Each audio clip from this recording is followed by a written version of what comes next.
I'm backlit, so I look like a silhouette, but you don't care. Check out the view. I am here at the grand opening of the Verizon Application Innovation Center. A penny to the first person who can guess where we are.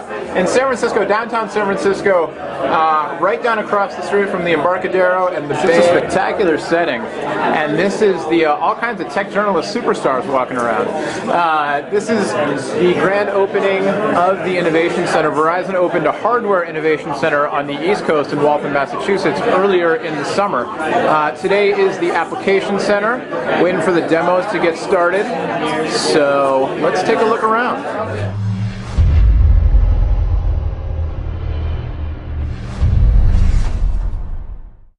So this really is a facility that allows a developer to develop and get access to things that they wouldn't normally have access to. And then again, we have all of the Verizon employees here who are experts in the field. Right. So you have expert advice as well as physical devices in some situations, as well as brainstorming ideas and things like that. And the staff isn't limited to engineers. I mean, having the engineers at your disposal is awesome, but there's other Verizon staff as well. Oh, absolutely. In this facility, there's engineers, there's marketing personnel, there's a number of people here.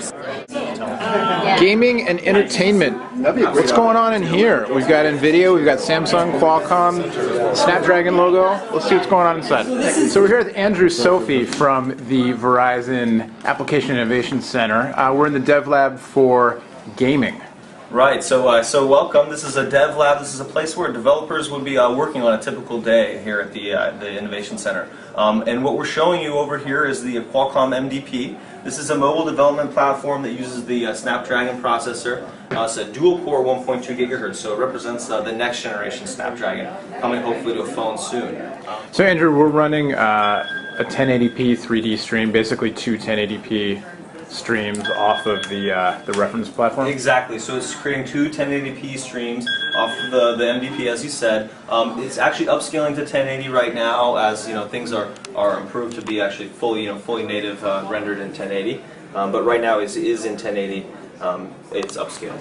This example here is actually taking OpenGL content and being able to actually create S3D content dynamically at the touch of a button. So by optimizing for the Adreno GPU in this development platform, you're able to add S3D to your game. And you can notice that we're in 3D here, and then we can pop it off without any extra work. So the important thing, no additional assets. You create the textures for Adreno, or you create the texture conversion utility. And there you are. You have S3D content, so no additional assets. This is a room that you typically see configured, for developers to come in, work with a prototype device, test something out new, get some hands-on time with an engineer, etc. What we're showing you today on the left is a Samsung Galaxy 10 tablet, 4G LTE tablet, Tegra 2, powered by Tegra 2, and you're seeing an example of those graphics there on the screen. The interesting part is we're actually using a Bluetooth controller to control Riptide, which is a vector unit game. And this Bluetooth controller is using some of the things that have been integrated into Honeycomb, and our good friends at NVIDIA have actually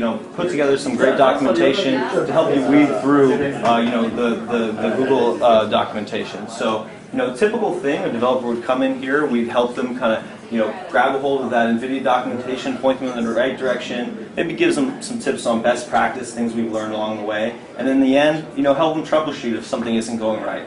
So it's just another day kind of around here, kind of helping a new app kind of get touchpad support or Bluetooth control support. All right, so now we're in the developer tools area.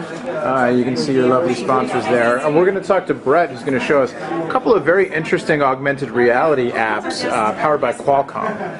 Yeah, this is using Qualcomm's augmented reality toolkit, and this game was made by the company Big Player, and it is a augmented reality basketball game. So this is a basketball ticket, and the game board is overlaid on top of that.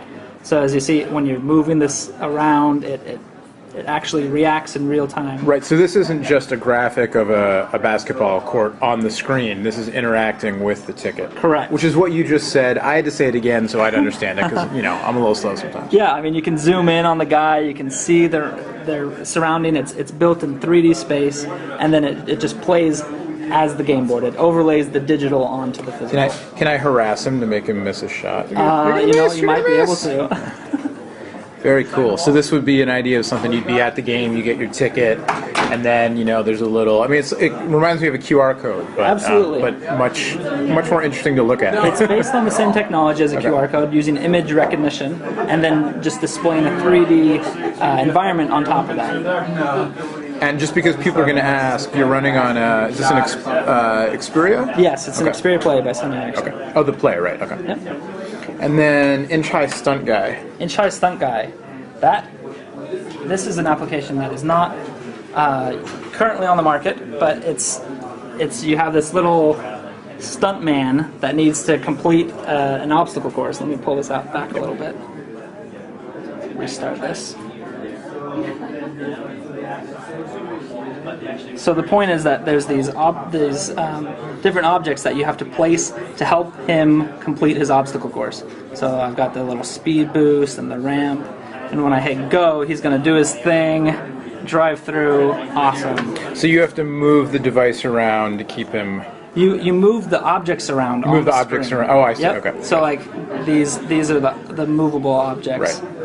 And then when you were panning the device, That's just to check out the different angles. Okay, so you cool. can Okay. you can zoom in on the little guy as he's crashing, right, burning right there. right. That is wild. And you can, I mean, the same thing. These are all 3D, Right. real-time rendered. And so these are the types of tools, access to the developer toolkit, and support from the experts in the Exactly. lab, or the kinds of things you guys want to be providing. Right, exactly. That's the point, is that we are providing these tools and helping the developers use them in order to create and ship successful products. Very cool. I think there may be a augmented reality buffalo. I don't want to say hunt the buffalo, but let the buffalo roam app in our future. We'll talk about that and get back to you. All right, Brett. Very cool. Thank you. Thanks a lot.